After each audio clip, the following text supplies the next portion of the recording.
Hello guys, Peon's back for another quick tutorial. And today I'm going to show you how to easily earn money in Bannerlord Online. And so I'll try to make this a comprehensive way of making money, starting from money sources for low level players and as well as for mid to high level players. I'll put timestamps in the description below so you can skip to a specific part of the video. First tip that I can give you is that you should not buy a trade license as a low level player. As a new player, you don't really have enough rare items to make back that 10,000 investment in trade license. Okay, and second tip that I can give you guys is that you should finish the introduction quest. It will only take less than half an hour, and with the money you will get from that, you will be able to afford very decent gear from the start. Now, most players will try to go to the part of the map where they can recruit their chosen units. I will advise against that at the start. And I'd say that you should stay in the Empire for a while and farm for a bit. Okay, so we're at an Empire farm now, and approaching the headman, you can see how much gold he will give us for a specific job completed. Get a hoe here and start healing.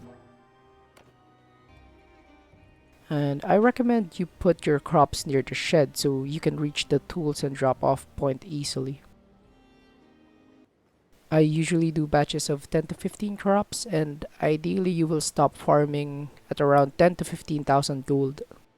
So in the early game, this money will be very important. This will be used to upgrade your units, buy basic gear like bows and shield, as well as pay for passage if ever looters or bandits catch you off guard.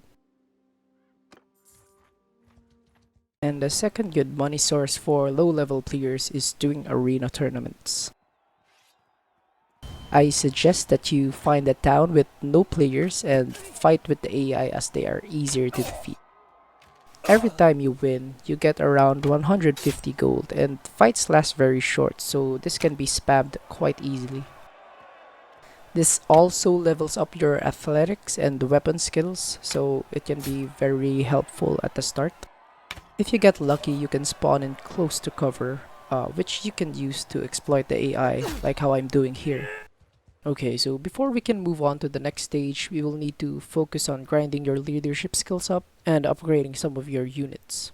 This is in preparation for trading, and we can begin to start fighting small looter groups.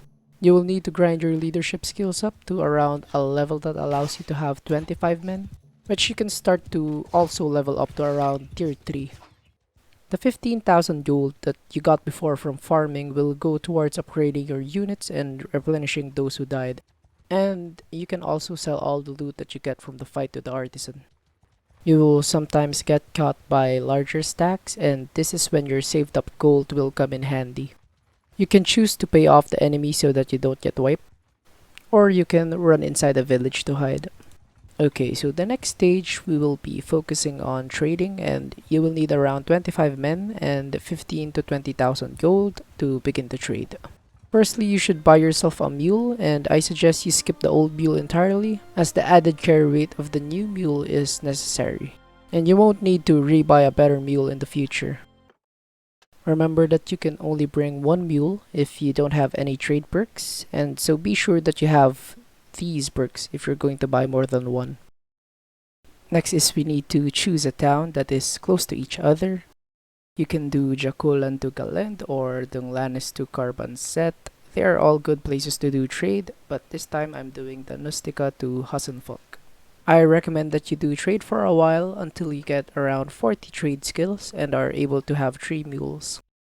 So what I do here is I take all of the cargo that I can carry that needs to be brought to Hassenfolk. Once I get all that I can carry, I can now go to Hassenfolk and buy the cargo there for the Nustica. Now you don't really need to be watching your player if you're doing a relatively safe route. I suggest that you watch YouTube or do homework while trading. And once you get to the trader, you can just give him the cargo and buy the cargo for the Nustica. And as you can see, it's really easy to get money from just going back and forth from 2 towns and getting all the cargo. I suggest you do this until you get around 50,000 gold. With that much money, you will have enough saved up to grind to 60 troops. And once you get enough money, I recommend that you buy yourself a better horse as your first investment. Desert Horse is a good choice for that. Okay, and the next best way of making money is to clear forest bandits with minimal losses. Now, this is probably one of the more riskier ways of making money, but this also gives you a ton of income in return. So I won't recommend you do this unless you have around 60 or so men. They should also consist of mostly tier 5 units. Now I have a clip here where I'm clearing 120 forest bandits and taking only one loss. Shout out to a player named Ice Color. I got this tactic from him. This tactic is actually very easy to follow. You will need an army mostly consisting of ranged units. It can be Valandian sharpshooters or Aserai master archers or any, it's up to you. You will tell your ranged units to lose formation and tell your shield units to move close to the enemy in shield wall.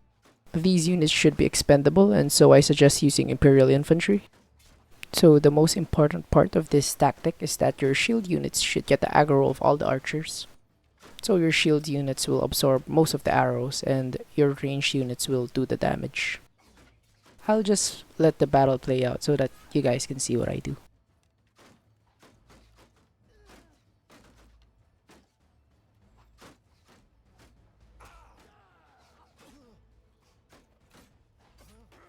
In this fight, I was able to get 10,000 gold with very minimal losses and in a short period of time. I'd say most of my 2 million gold came from just grinding forest bandits non-stop when there are few players online in European 1 server.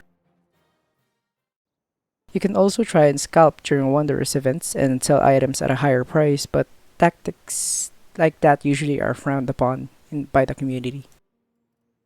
That's all I have for you guys today. If you need a guide for doing quests in Bannerlord Online, I have a video of that as well. I'll leave a link of it in the description. Thanks for watching guys, and my Orc Overlord is demanding more wheat, and so I might be busier this coming days.